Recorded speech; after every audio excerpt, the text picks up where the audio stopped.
we're, I think, a few minutes, even with our technical challenges at the beginning, we're a few minutes ahead of schedule. If there are any other questions, please let us know and we'll do our best to answer them.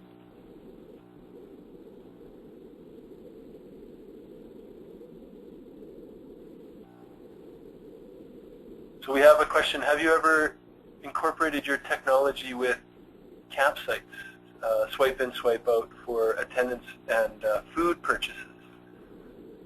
We haven't gone as far as to integrate it with food purchases, but we have definitely, we're able to integrate with pretty much any swipe system out there. We've got the ability to pull in the swipe in, swipe out.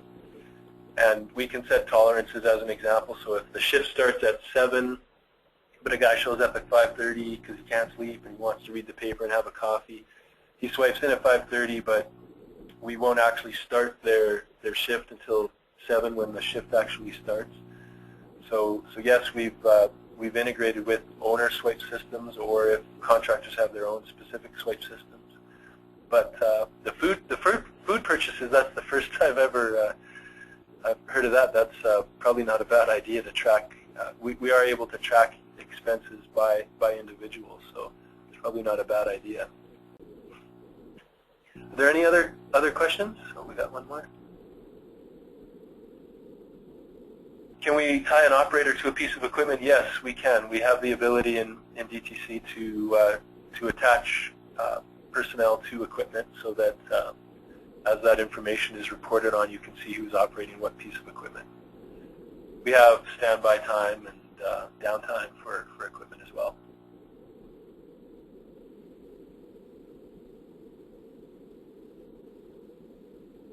So some good questions. Do I have any more?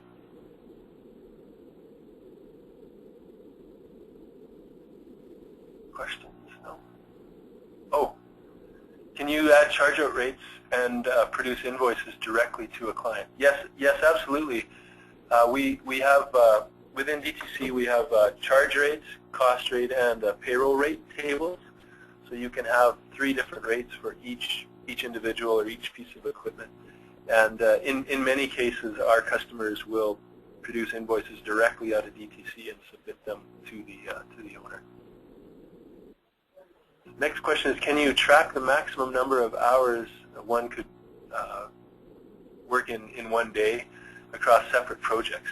Yeah, absolutely. We're able to set up, again, because it's a common system. Even if you're working on multiple jobs, even in different regions, we're able to report across all regions, all jobs, and make sure that we understand, whether you're working, you've got 24 hours in one day. A lot of times, timesheets will be sort of copied from the previous day, and maybe the due diligence isn't quite there to ensure that if you release Joe and he's on another crew, that you're not double counting for him. So we can run exception reports and pull out any of those types of exceptions. So anybody who's got more than 8 hours or 10 hours in a day, whatever the standard workday might be, and it won't matter what job they're working on. We can, like I said, pull that across the entire database. So can DTC do earned value weekly reporting? It's a good question, and we've done some. We have the capability of tracking budget and progress in DTC, but we're certainly not trying to compete with the Primaveras of the world. It's really more of we're capturing the actual hours worked, so we'll give you a place to store budget and progress so that you can be producing some very basic earned value type reporting. But I certainly don't want to promote DTC as an earned value, like a comprehensive earned value solution.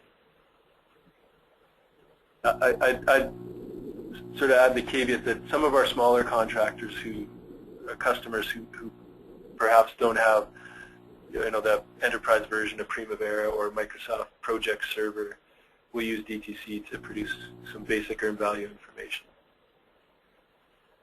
Next question is, can system manage employees that change classification and associate conditions around it?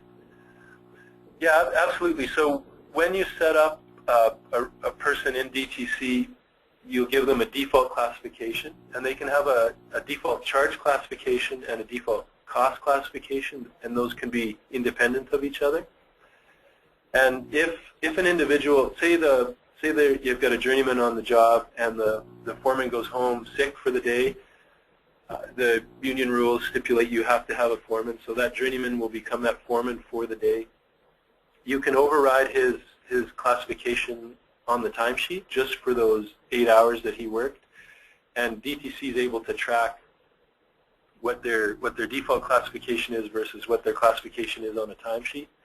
We also have the ability to set up unique classifications at the project level.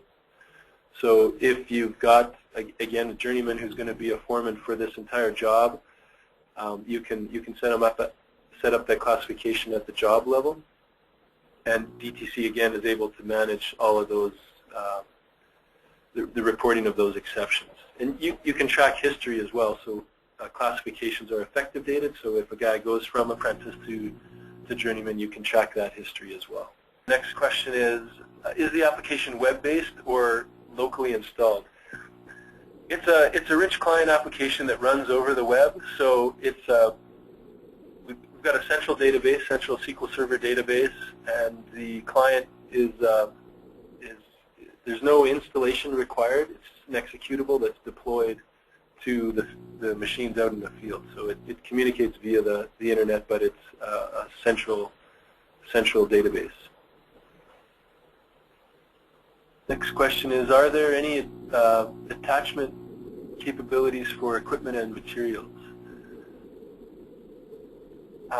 We don't offer any specific modules for equipment or materials, but we've certainly integrated with fleet maintenance systems or fleet management systems, and I think a couple of material management type applications as well.